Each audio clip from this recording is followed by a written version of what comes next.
Welcome to the Athlete's Compass podcast, your North Star for mastering endurance training and holistic health. Join us each week as renowned sports scientist and founder of Athletica.ai, Paul Larson, along with athlete, coach, and sports scientist Mariana Rakai, and coach and cyclist Paul Warlowski, guide you through the maze of often confusing training principles. Make sure your compass is ready. Class is now in session. Hello, and welcome to the fifth episode of the Athlete's Compass, where we navigate training, fitness, and health for everyday athletes. This week, we're talking about recovery, how we know we're fully recovered, why recovery is so important. I know one way that I can tell that I'm not recovered from training is I get a little crabby and a little irritable, and my wife lets me know that. But how do I know when I'm recovered? Mariana, let's start with you. How do endurance athletes, everyday athletes, monitor their recovery to ensure they're getting enough rest and not overtraining?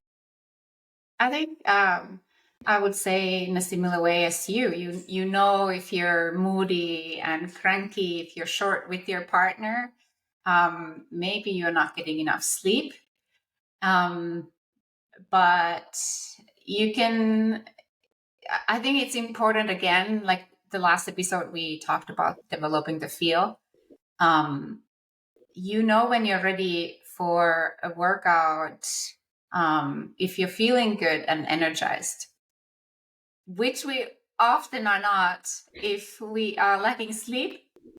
So a really fresh reminder for myself is prioritizing sleep if you can. And if you can't, then stick to the plan until you can't. Meaning, this weekend, my sleep was less than optimal because of kids' baseball games. And this morning I woke up really groggy, not feeling energized. Yes, my usual morning coffee didn't help much. So I went for a morning walk with my dog. And then I decided to jump on a bike because that was in the plan, recovery bike ride. And so I stuck to the plan, and actually jumping off the bike, I feel a lot better. So that zone 1, zone 2 training, that usually tells me if I feel groggy before the training session and I feel energized after, that was just what my body needed. Do you have a Garmin watch or an Apple Watch that monitors your recovery? Does it tell you, what you're using? I mean, sometimes I find the recommendations from my Garmin device are just like, they're crazy. I would say they're crazy too. So I have a Garmin watch, and most of the time the recommendations are way off. Sometimes it's saying I am ready for training and I feel absolute garbage. And sometimes opposite. So I wouldn't take the Garmin advice for granted. I don't think it's optimal. Paul, we've talked a lot about health, but what's the science behind actual recovery in the context of endurance training? Why can't we go hard every day? And does this go back to that general adaptation syndrome that we talked about in the last episode? Yeah, definitely, Paul. You just ultimately remember that exercise is a form of stress, right? So you both led off, talking about your own stresses in your life and how your partner, they'll tell you when you're a little bit cranky and whatnot. So I think we all know when we're feeling fresh or when we're not.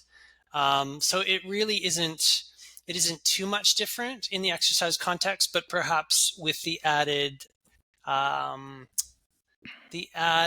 part where there's a lack of what we call neuromuscular control, and also sometimes muscle soreness. The two kind of go hand in hand. And in the coaching context, we often call it pop, like how's your pop factor? And it really kind of comes from the sport of running, really. Like runners know when they've got that pop in their legs, and they can just, it just feels, they feel light on their feet, and they got have a, spring in their step, and that's when they're fully recovered. And in the opposite, if you are, at the end of an Ironman, we might talk about this later on, but at the end of an Ironman, say for example, or a marathon, you don't have much pop in your legs in the days later after, right? So now we're kind of, and this is where we're in the exercise context, we kind of go from this central fatigue to a peripheral fatigue, and both are there's two components of those, right? So you guys kind of led off where um, your partners notice this central fatigue in you, and your crankiness, but then even though sometimes you can still take that crankiness, go onto the track, and you still might have some pop in your step, or you might not. And it's usually really, at the end of an Ironman, or after, days after an Ironman, you probably have lack of central fatigue and a lack of, you have essential fatigue, and you have no pop factor as well. A lot of muscle damage. So yeah, I think that's probably the exercise context there.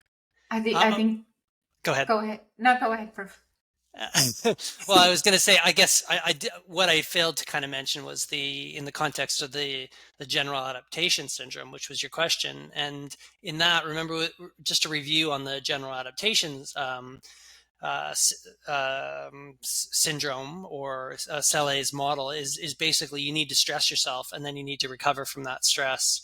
And then if you stress yourself too much, you go into a downward sort of spiral. So in the recovery context that we're talking about today, we're in that phase where we're overstressed, and we're maladapting. Ultimately, we're not adapting to the stress that we're giving our body, or we've given it too much, and we need time ultimately to recover. That is the number one thing that is important, is time. Like time heals all wounds, is the old saying, right? Well, it's the same. It heals our own wounds as well when we go and stress ourselves. But we have to give ourselves that time, take away stress, and we can talk about all the various different ways that we can do that and absorb stress and take it on board later on. I just wanted to give an example of the central fatigue due to weekends stressors. And so yesterday I felt extremely fatigued and sleepy. Had a long nap in the afternoon after baseball games, but I still had 90-minute run to do. So I had to gather all willpower to get on that run. But once I started running, I had the pop. So I was like, my muscles weren't fatigued. And the run was amazing. I had lots of fun, felt really good. So I guess my point is, yes, you have those times when you're tired, but you can still have a good training session. But if you keep repeating the same cycle where you don't fully recover, or your sleep is disturbed, and then you put on more training stress, that will ultimately lead in time to overreaching, and if you don't course correct overtraining. Yeah, I use HRV for training, Marco Altini's app, to help me monitor my training recovery. And I generally use it to double check my gut feeling and fatigue levels, because even when it sometimes gives me a green sign, I feel, in your words, Mariana, like trash. And it's like, no, I'm taking a day off. But sometimes when it's yellow, I still ride. I don't necessarily, in cycling, we call it snap and not pop, but I don't feel necessarily the snap, but I still feel like, okay, there's value in this, and I'm still feeling good. But sometimes HRV for training gives me a red flag. And what are some red flags that athletes and coaches should watch out for when you are monitoring your training data?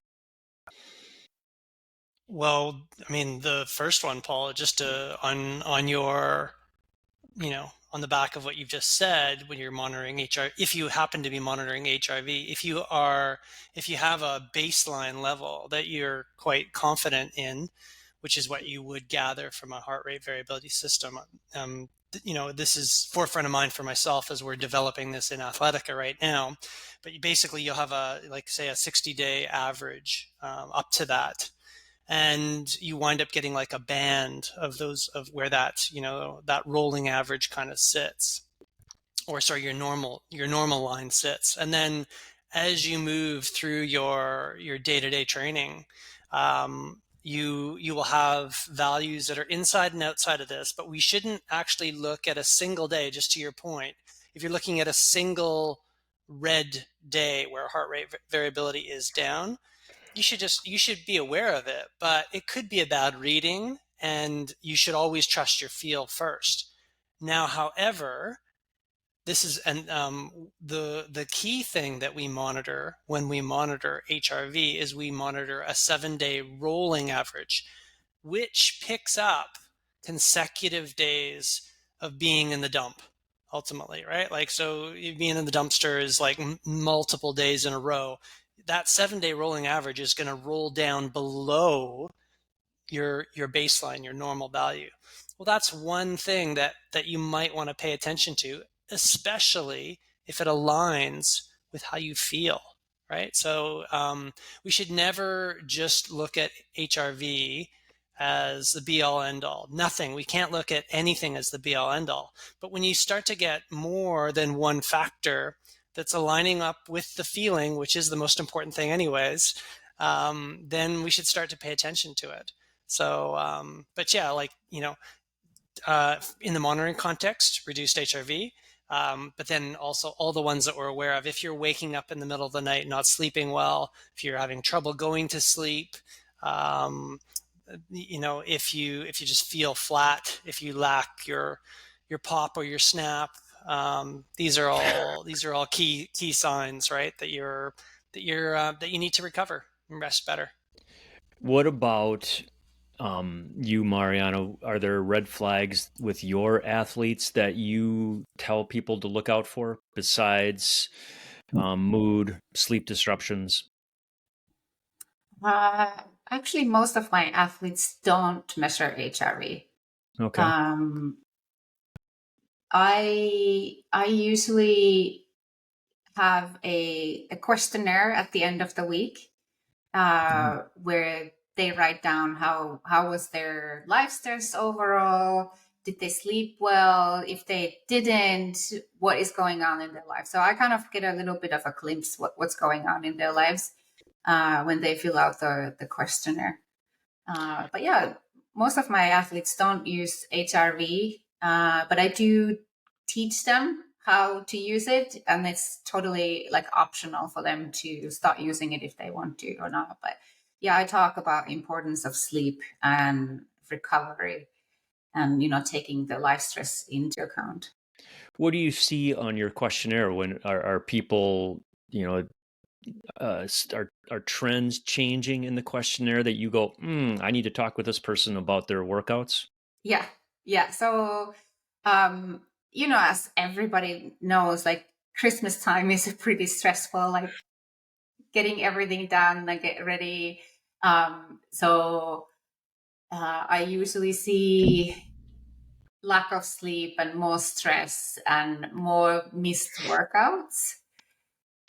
And that's usually when we have a little talk that how can I help my athletes to modify the plan so that they can keep the consistency going without it adding too much stress, and they still can get everything done before Christmas.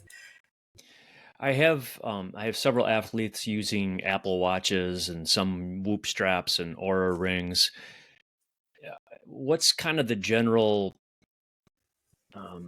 the science consensus on the effectiveness of those, Paul? I mean, are they worth the time? I know I don't want to necessarily call out products, but I mean, these are things that are available to us as everyday athletes, and are they worth our time? And do they give data that's worthwhile knowing?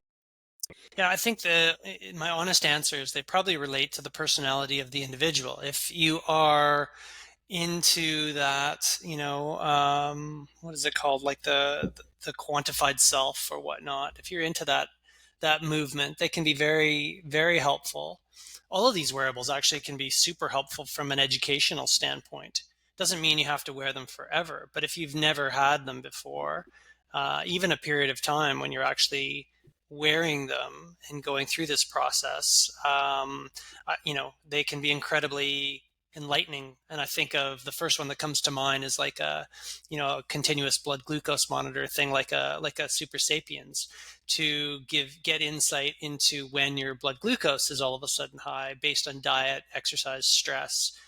Without that, you really are blind. You have no idea.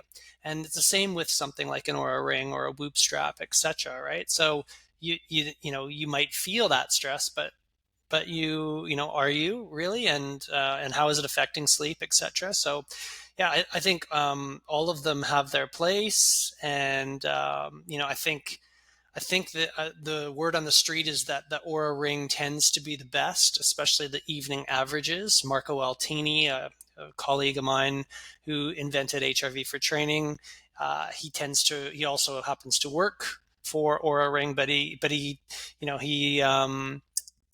in his work with that company doing the evening averages, I know he believes those are equivalent to his morning resting HRV that he does on his iPhone. So yeah, I think they can be, and it's also really nice too that it's relatively non-invasive, and it's true invisible monitoring. So yeah, I would say certainly there's a time and a place in accordance with the individual. It's not going to be for everyone. Some people just want all that stuff away, and that's fine too. But some of us need some assistance, and especially helps coaches get insight into what's actually going on behind the scenes.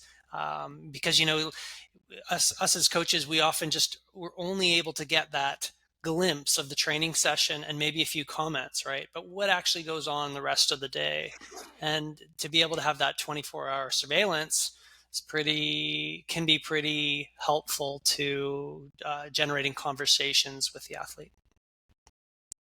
Is there a non-tech monitoring tool that you would use?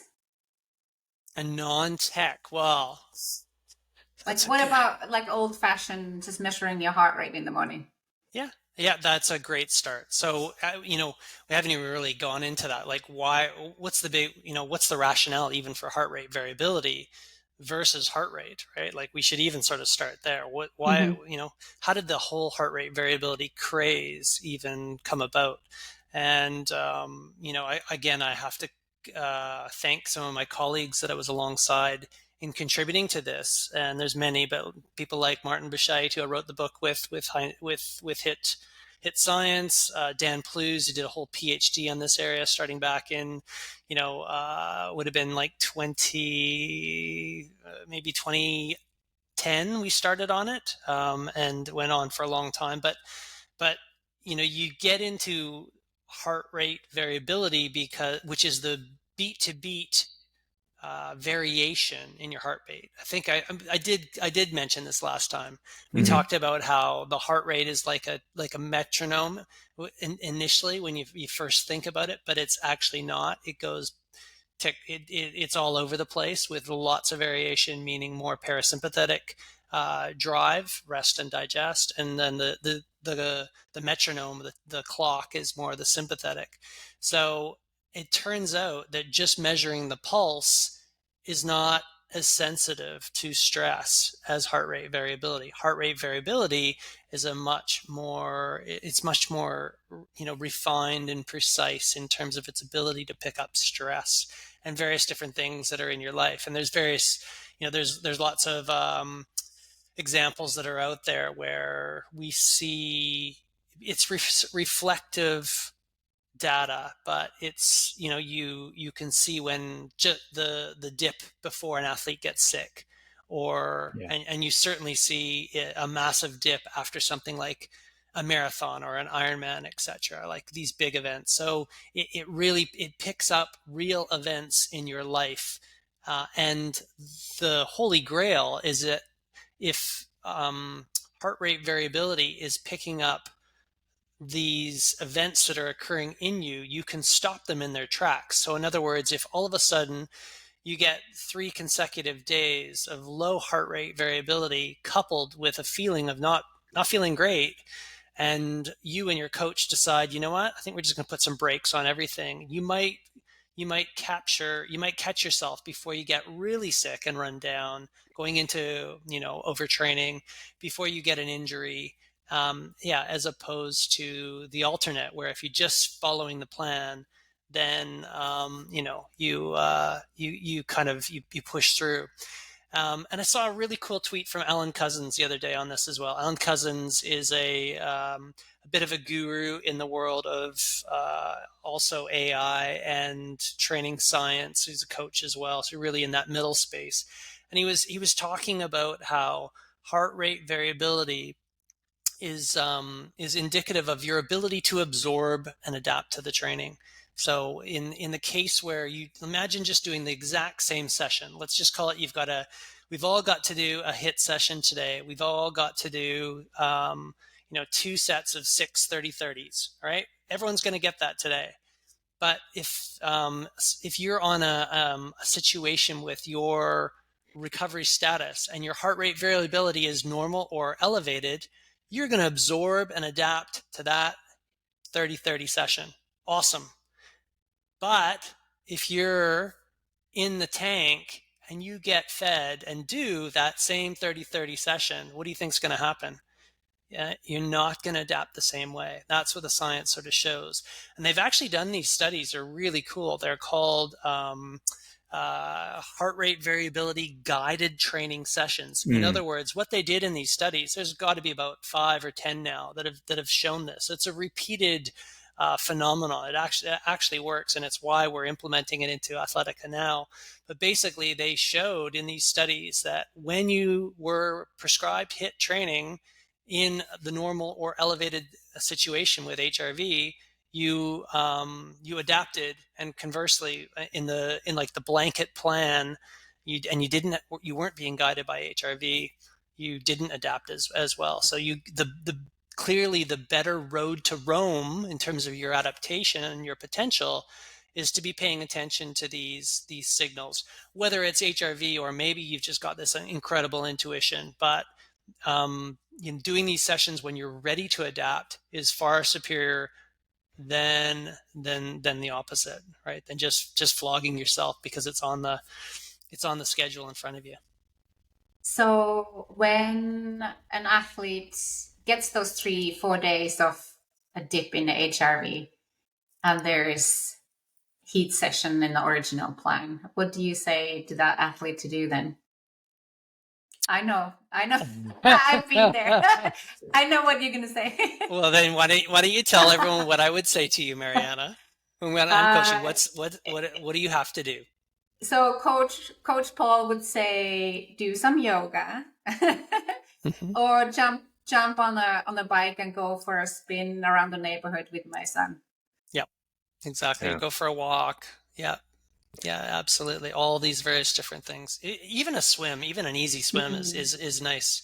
Nice. Anything kind of L2 that's just going to be calming. I mean, you even did this, I can't remember if it was off air. You even started with this where you actually said, yeah, you did. You started the whole podcast saying that, you were feeling a little cranky or whatever, and you just went and did that easy L2 sessions. And you felt a lot better after doing that, right? But imagine if you might not have felt as good, Mariana, if you'd done a HIIT session, right? Like that's probably not what your body needed or wanted to do. Yeah. And I don't think, you might not have, probably wouldn't have felt as that great either. No, I also have that experience back in the day when I was putting myself in the tank. I would ignore the HRV reading and go with the original plan and do all the heat sessions. And the next morning, same again. I felt horrible, tired, not motivated. And I still went with the original plan because that's what I wanted to do, and ignored the HRV. So can I throw something in here as well? Yeah, because is so interesting. You guys led off with saying how your partner knew you were, not recovered because they can tell you that you're you're a little bit grouchy. Well, guess who got the same talk yesterday as well? And I was, because things with Athletic and HIIT have just been in a great way going crazy, right? Crazy good, which is awesome. But at the same time, that comes with a lot of stress, right? That as you guys know, because you're in it with me. And so I knew I needed to do something. I wasn't sleeping well either, so I knew I needed to do something very, very unique, and just to kind of change things up for me. So what I did, you're not going to believe this, but I did this morning. Can you guys see that?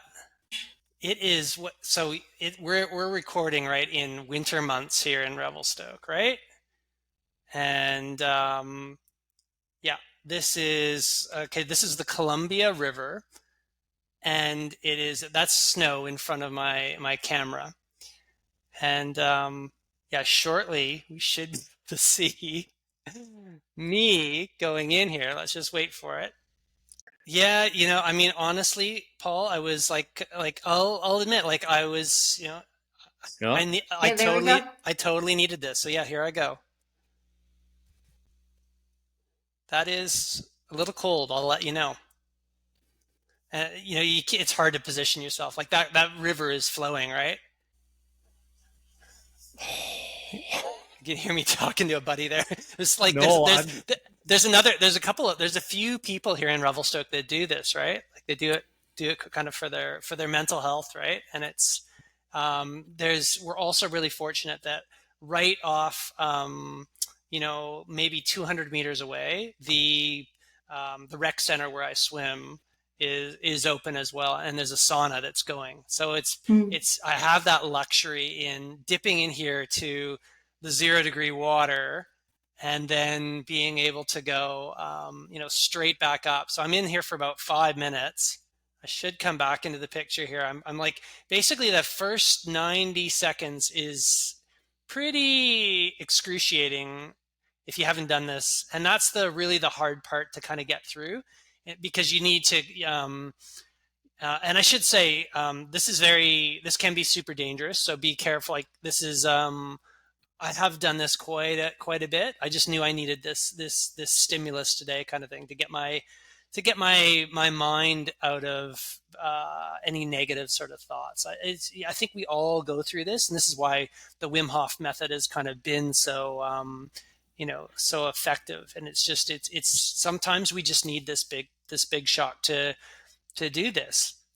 But yeah. Yeah, go ahead, Paul. Well, yeah. So I'm now. So again, the first 90 seconds is pretty crazy, but then you kind of come back in, and you see I'm pretty, like, I'm coping with it, right? Like you look at you can just tell the expression on my face, no problem, right? Like I'm breathing and stuff, like, but it's manageable. I literally, the water level actually came up about a foot in this time, so I was a little bit worried actually that my camera was going to get swashed with water. So I was, and this does this in the Columbia River. We're right above a dam right there, so all of a sudden they'll like let a whole bunch of extra water sort of through at that time. But anyways, that's I'm making sure.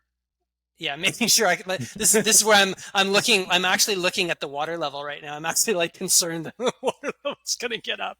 Either that, anyways, I reached my 5 minutes, and then now it's time to go. So, either that, or you're a penguin coming out looking for food. This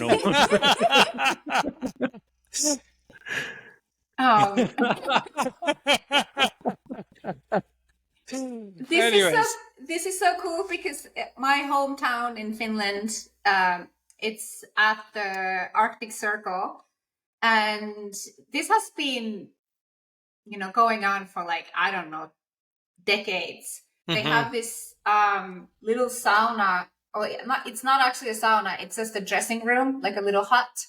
And then they've built this pathway. And one of my best friends, she's done it since she was like 12 years old.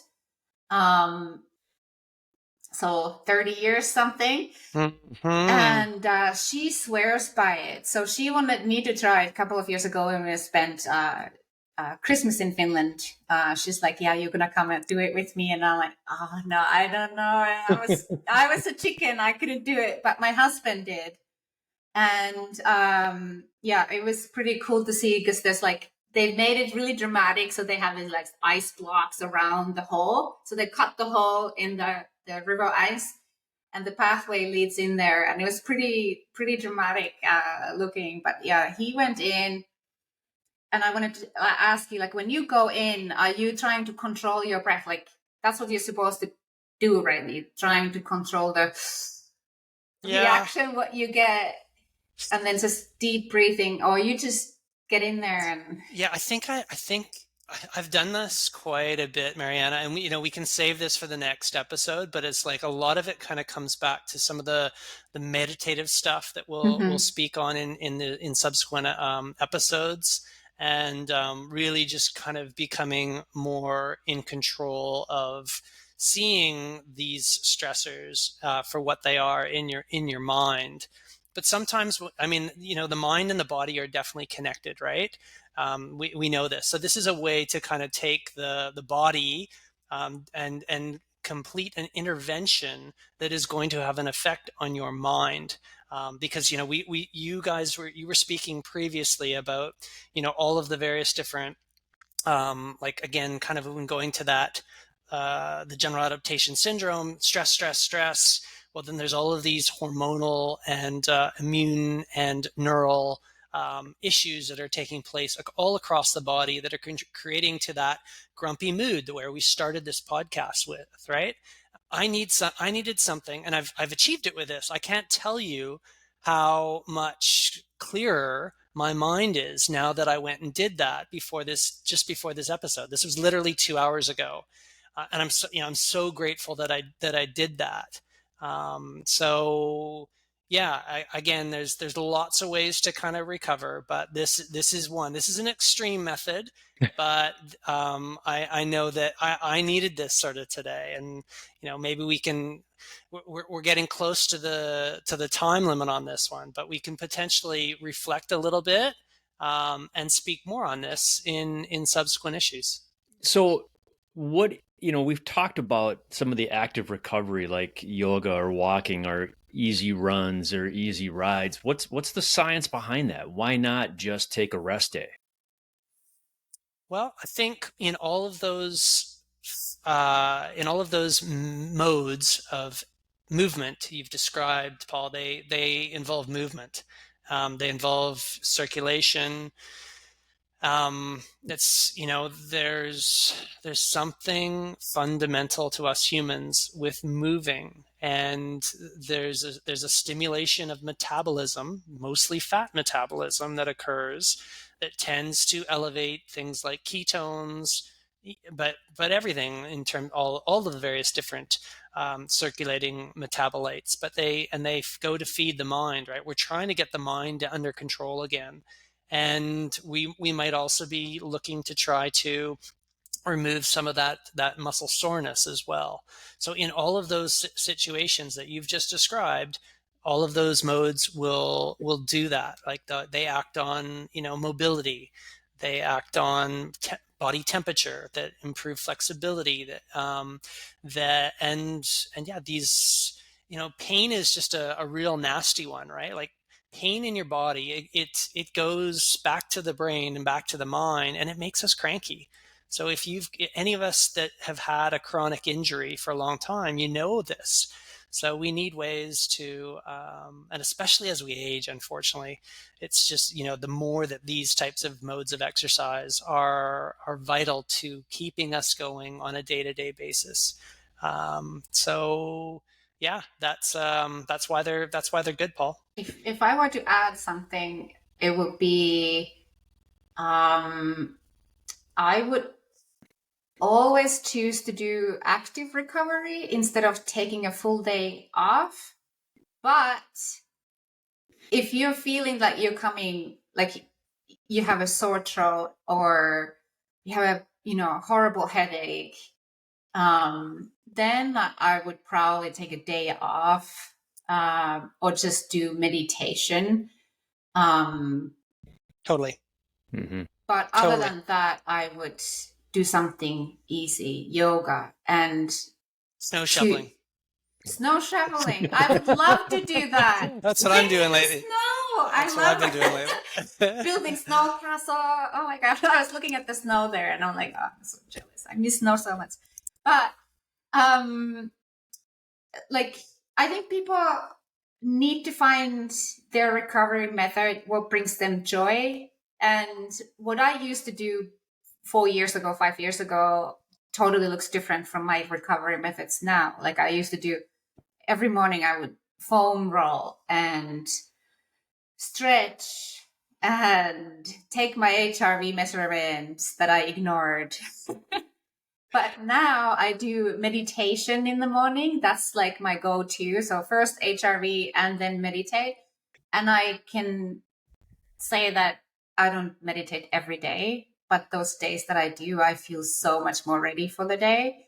So I'm trying to get more consistent on the meditation part as well. But yeah, my recovery methods look totally different now than they used to. But I wanted to say that people need to find their recovery method that works for them. Yeah, I agree. And I'll just echo a similar one with me. One of my old bad habits was the first thing that I wanted to do when I wake up is go to my computer or go to my phone and check those sorts of things. And now that is, Dan Plews taught me that, actually, living with him and us sort of traveling various different places. And he, he always he would pull out his book and he would just read a novel for a couple pages. But that doesn't work for me. But I just I meditate as well. So the first thing that I do is, I'll get the coffee pot going, but then I might switch on the fire or whatever, but I'm going to sit and really just with my thoughts for, 15 minutes before I do anything else. And that's such a better, as opposed to a big, I don't know, a big tech stimulus just doesn't work for me early on in the morning. So I've thought that's been really helpful for me too, as well, Mariana.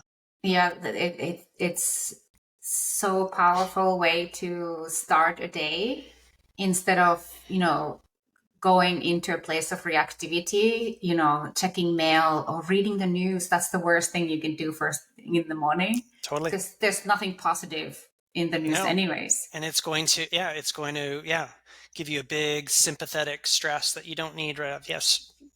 Slow to rise, right? Oh yeah. let your body wake up naturally. Yeah. I have to confess, that's one of the first things I do is I check Google News in the morning. I'm going to have to work on that then. Good. Good. Yeah. So here are my 3 takeaways from our conversation. We had a pretty wide-ranging conversation, but I would say that number 1, mood, sleep disruptions, nutritional changes, those are determiners. Those are factors, not factors. Those are indicators that somehow our recovery is going well or is not going well.